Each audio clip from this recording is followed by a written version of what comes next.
The first clip came through while I was fixing the string lights above the altar. No subject line, no name, just a file called, "Play Me Before You Say I Do." I stood there, phone in one hand, zip tie in the other, staring at the screen while the video buffered. There were people behind me setting up the chairs, laughing, unbothered. It was supposed to be a warm-up day, casual, just close friends. But my chest tightened before I even hit play. When I did, the world shifted. It was a dark room, bass vibrating through walls, bodies pressed together, and there she was in the center. My fiancée, dancing like no one was supposed to see her. Not me, not her parents, not anyone outside that room. Her dress, or whatever that thing was, didn't cover much.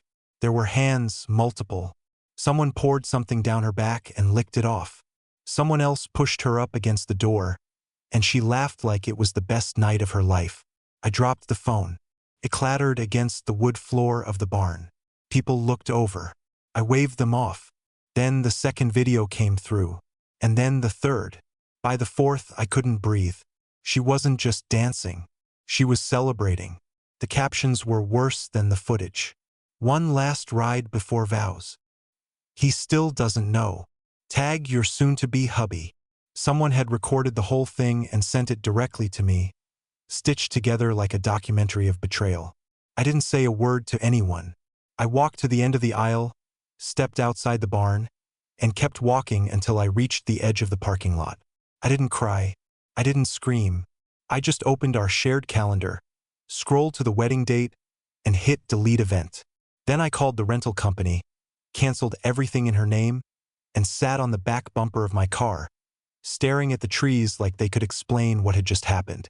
That night, while everyone else thought I was rehearsing my vows, I was in a roadside motel 2 counties away, using the last of my cash to pay for a room that smelled like cigarettes and bleach. She called 17 times. I answered none of them. The morning of the wedding, I left my phone in the motel drawer and took off.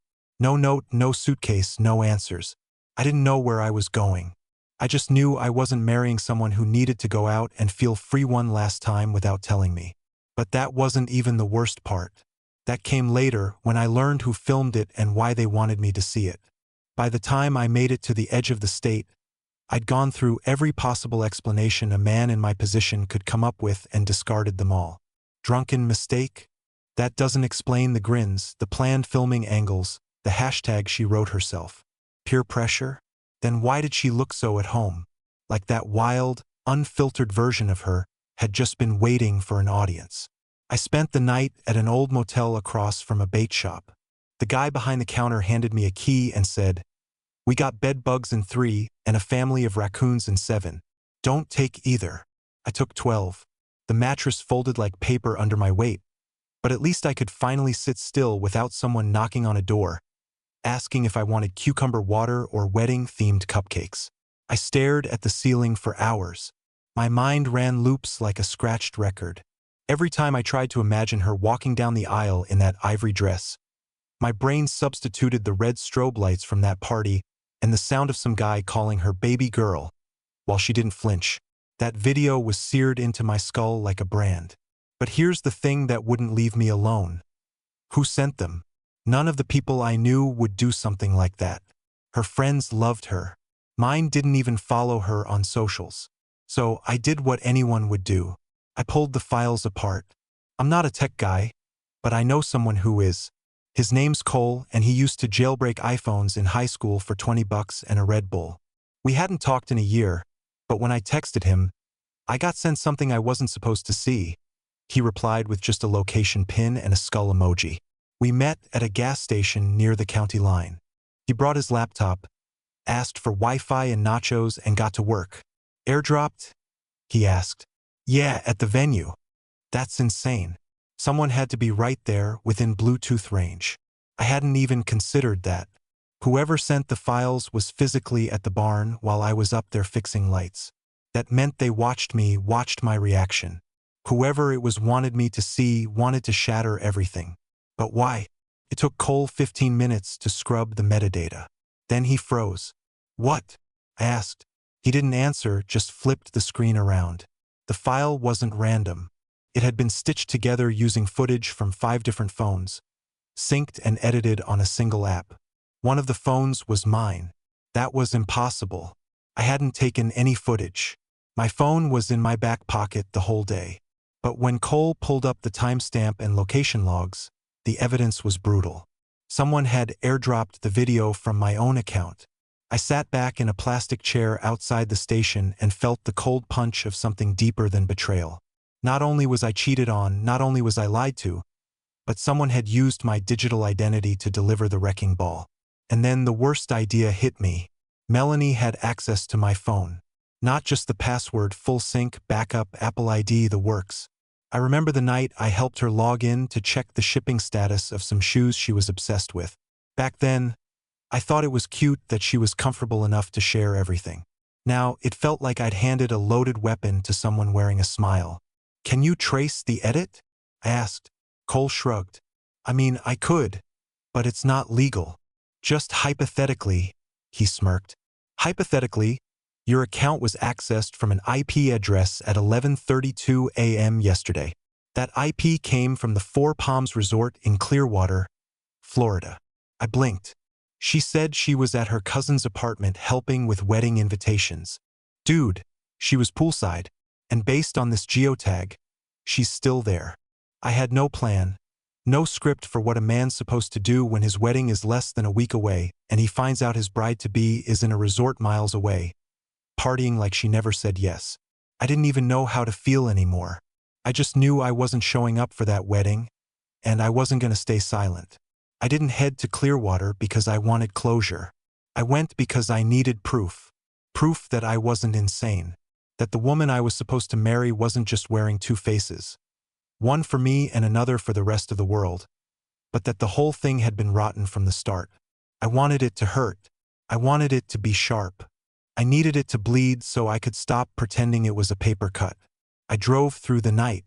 One hoodie, a duffel bag, and a stale taste of gas station coffee keeping me awake. I didn't tell anyone where I was going. What was I supposed to say?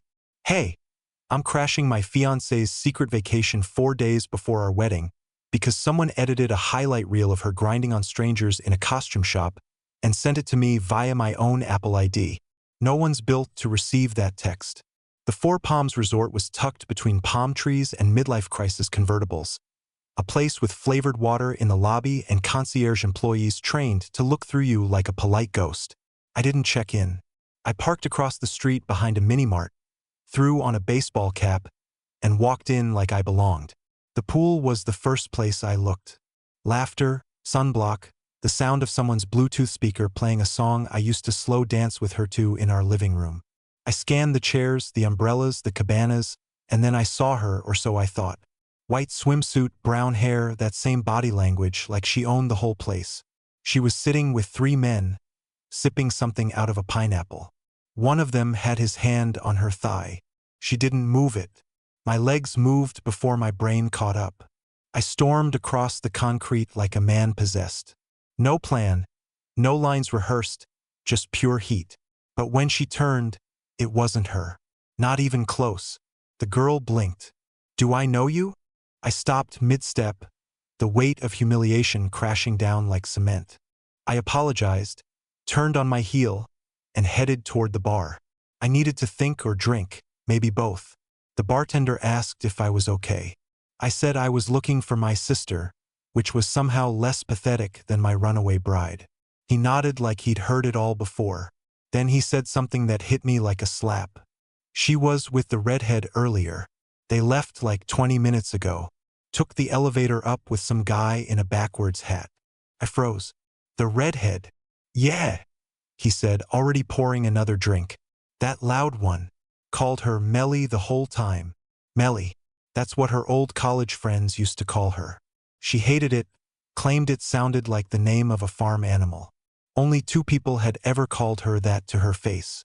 One of them I met once, briefly, at a New Year's party.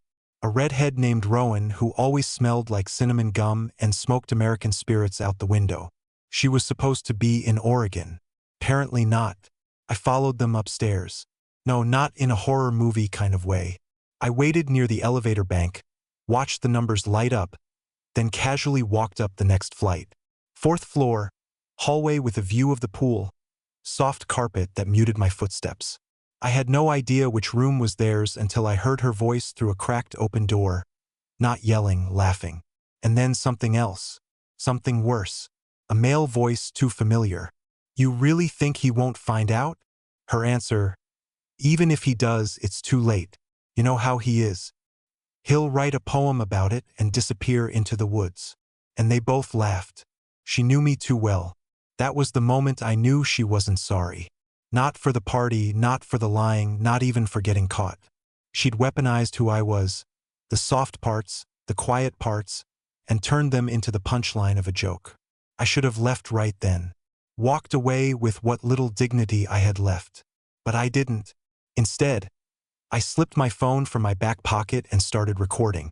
Not for revenge, not to post online or shame her family, but because I needed to hear it again later when doubt would creep in and try to convince me I overreacted. When the part of me that still loved her would start whispering excuses. I stood outside that room and recorded everything. Their voices, the admissions, the smugness. And then I walked away, back to the car, back to the road, back to the version of myself I thought I'd lost when I met her.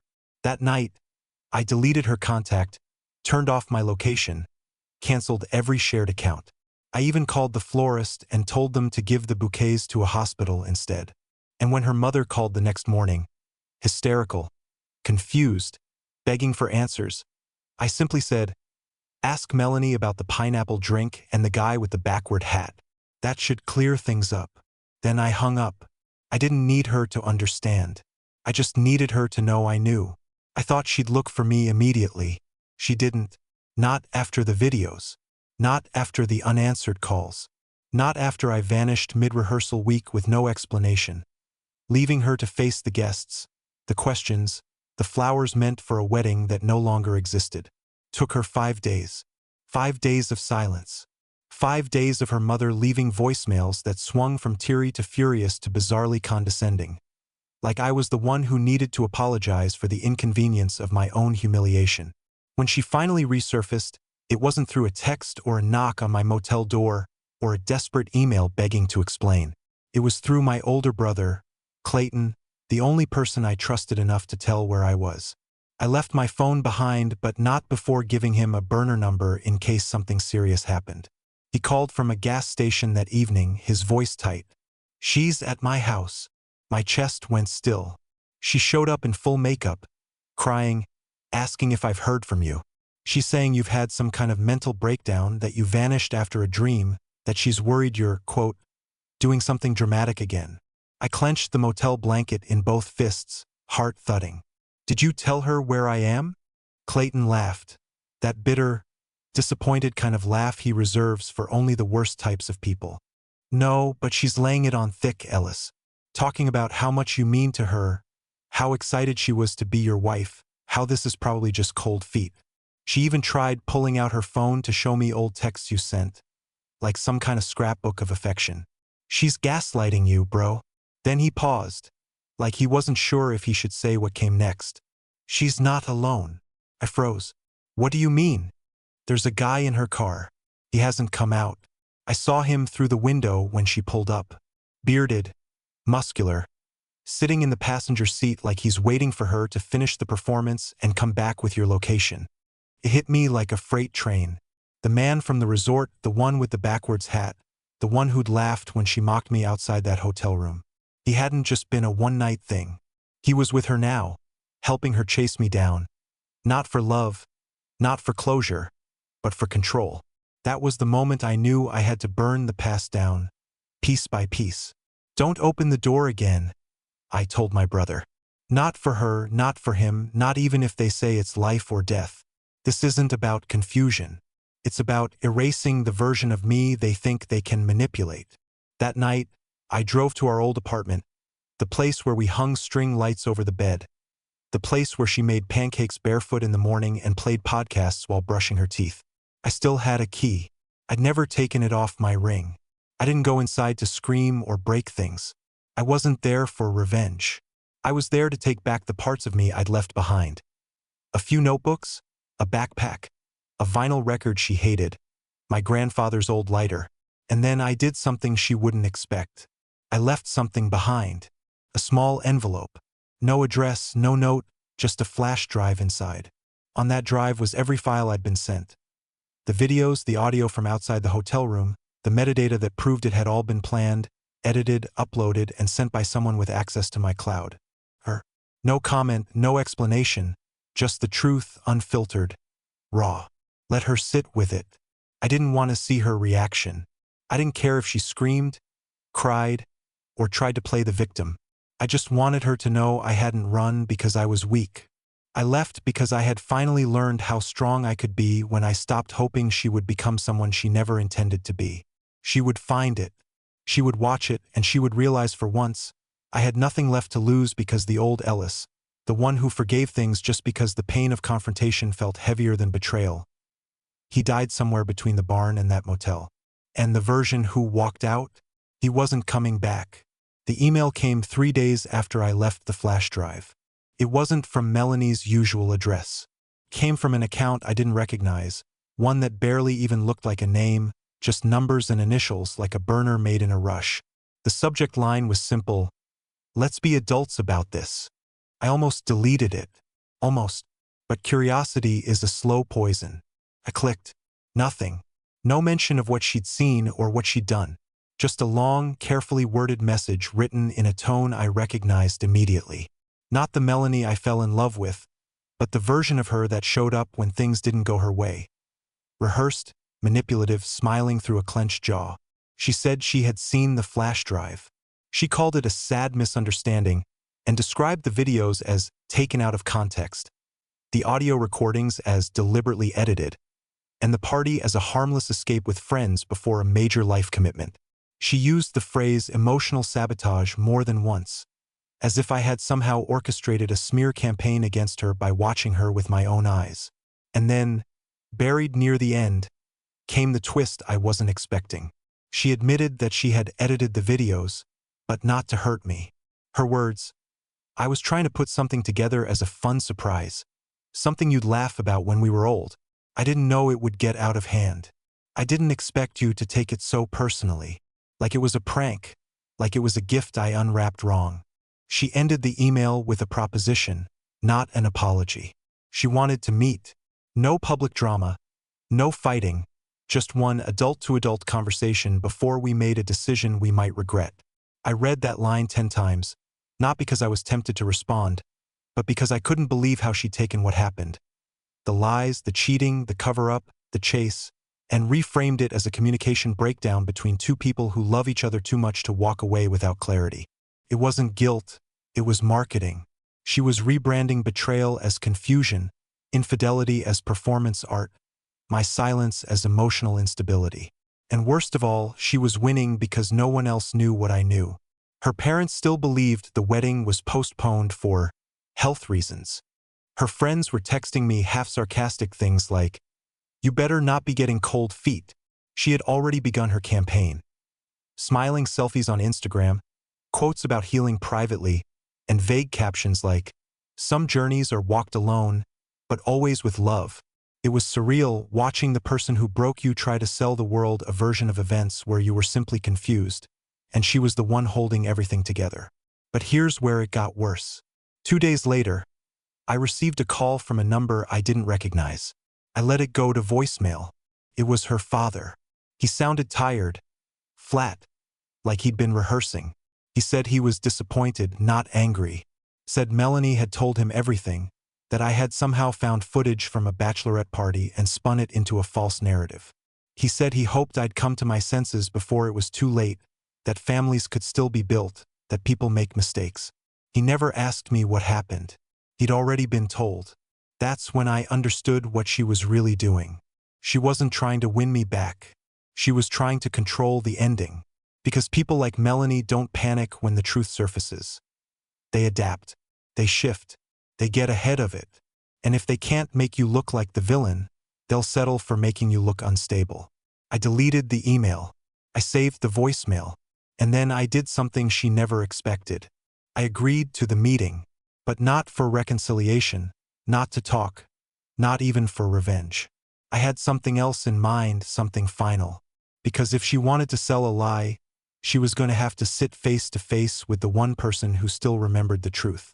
The meeting wasn't my idea, but I chose the location. Neutral ground, a place that smelled like cold coffee and industrial carpet. A half-empty co-working space that used to be a dentist's office. The windows were frosted, the chairs were plastic. It felt like somewhere people signed quiet paperwork. Divorces, lawsuits, custody agreements. Perfect. She arrived 5 minutes early. I watched from my car, hair straightened, big eyes covered by glasses that were more fashion than function. She wasn't dressed like someone meeting an ex-fiancé. She looked like someone showing up to negotiate a settlement. She didn't come alone. A man followed her in, mid-40s, polished, silver tie, the kind of briefcase that doesn't carry paper, just presence. He nodded at the front desk, said something quietly, and she laughed like it was an inside joke. I knew then this wasn't going to be a conversation. It was going to be a show. I waited 5 more minutes, made them sweat, then walked in with nothing but a phone in my back pocket and an old spiral notebook in hand, the one she once doodled hearts in during a road trip through Michigan. When she saw me, she smiled like nothing had ever happened. "Ellis," she said, my name like it was a question. I didn't answer. The lawyer introduced himself.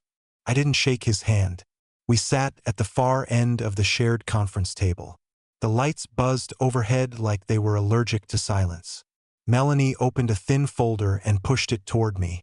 "It's not legally binding," she said quickly. "Just a mutual agreement. So we're clear on what gets said after this, for family, friends, online stuff. I figured you wouldn't want this to spiral into something toxic." There was the play. She didn't want an apology.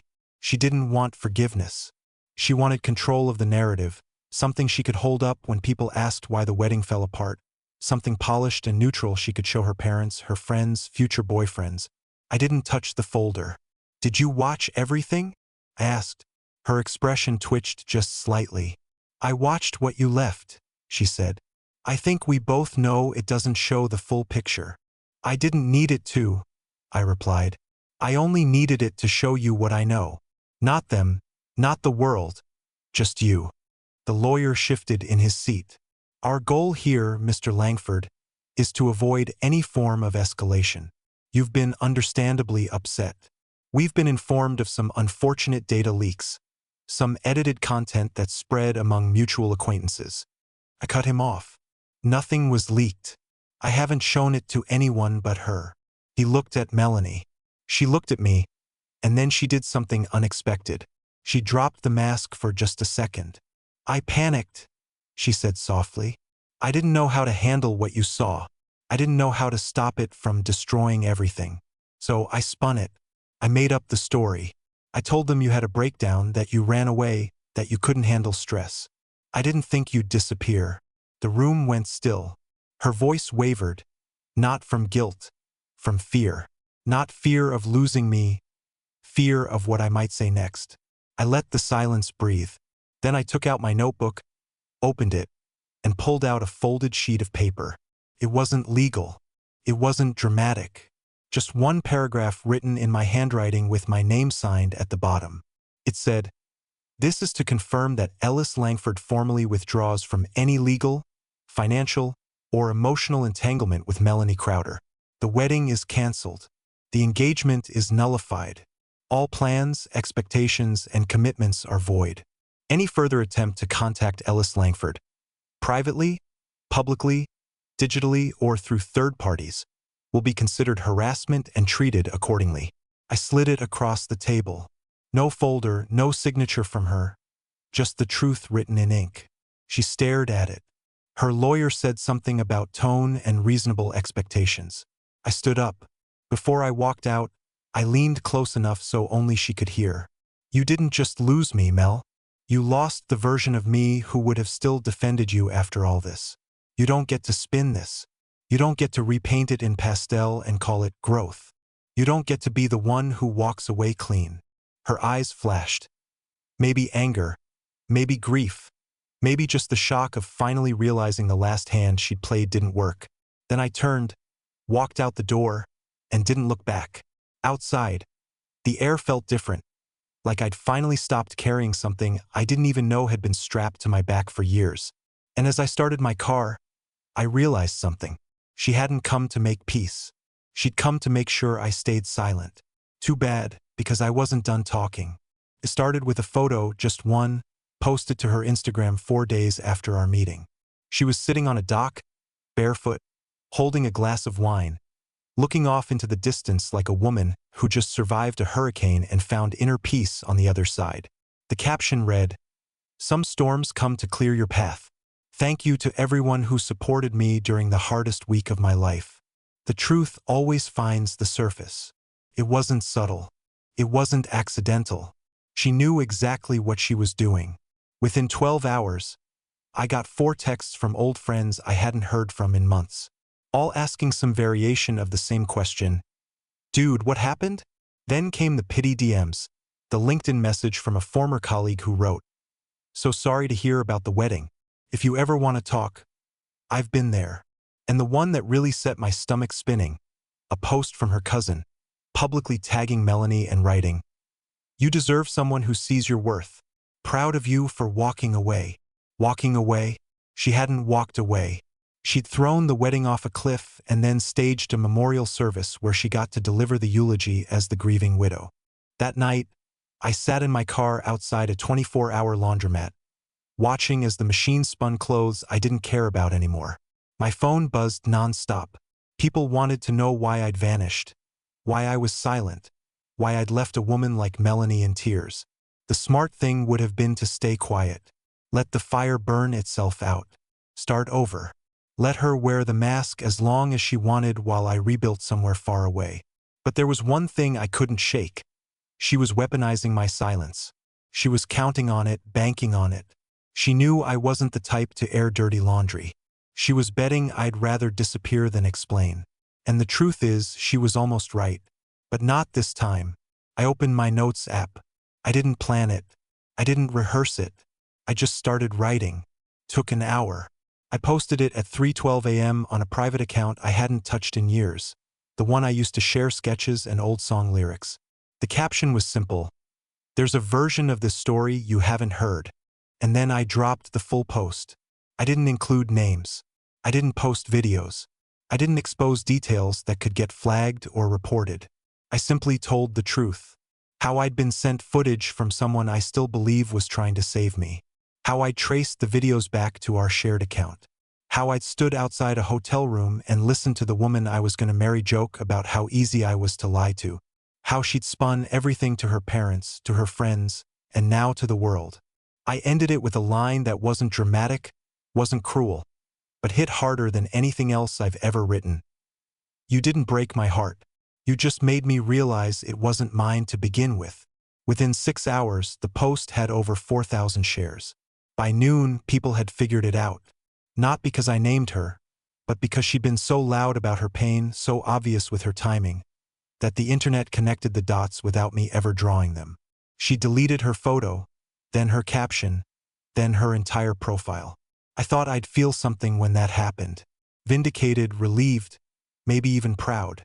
I didn't. I just felt empty. Not the kind of empty that makes you want to curl up and disappear. The kind that tells you something heavy has finally been removed. The kind that lets you take a full breath for the first time in months.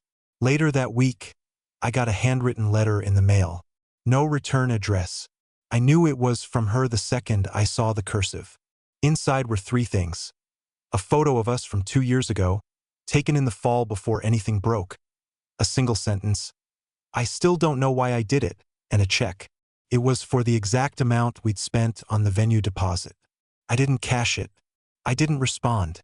But I framed the photo, not out of nostalgia, not to remember her, but to remind myself of one simple truth. Even the most beautiful pictures can lie. I never responded to her letter. I never wrote back. Never cashed the check. Never made a playlist about closure or took a trip to find myself. I just started living again. Slowly, quietly, without the need for grand gestures or digital announcements. Because healing isn't cinematic. It's not dramatic. It's not a 5-minute montage of tearful nights and rooftop sunrises. It's forgetting what day it was supposed to be when the wedding would have happened and realizing it doesn't matter anymore. It's walking into a bookstore without flinching when someone asks, "Are you single?" It's hearing her name in a conversation and not feeling like a knife's been slipped between your ribs. It's watching a couple laugh in a parking lot and not imagining what they'd say if they knew how fast it could all burn. It's just peace. One ordinary, imperfect, beautiful day at a time. I moved into a new place 2 towns over. Small porch, crooked mailbox, no memories in the walls. I started painting signs again. Real ones for small shops with too much charm to care about fonts. I kept my phone on silent more often. I read more. I slept better. Then one morning, something strange happened. I was having coffee on the porch when a woman jogged past with her dog. One of those fluffy golden doodles with eyes that always look like they're about to ask a question. The leash got tangled on my mailbox. The dog jumped up, and before I could react, she was laughing and apologizing at the same time. We untangled the leash together. Her name was Nora. She lived down the street. She asked if I was new in the neighborhood. I said yes. She said she hoped I was sticking around. It wasn't magical. It wasn't fireworks or violins. It was normal. And after everything I'd been through, normal felt like a miracle. We talked for a few minutes about books, local coffee shops, dog names. She didn't ask about my past. I didn't volunteer it. And when she walked away, I didn't feel the need to look her up online or second-guess the way she smiled. I just watched her go and thought, that felt good. Not because she was my next chapter, not because she healed me, but because for the first time in what felt like forever, I didn't feel broken. And that's how this story ends. Not with a wedding, not with revenge, not even with a dramatic confrontation on social media. It ends with a man on a porch holding a warm mug, finally understanding that love doesn't have to be loud to be real. And that peace isn't something you find in someone else. It's something you give yourself when you stop chasing the version of your life that was never meant to be. And in that silence, you begin.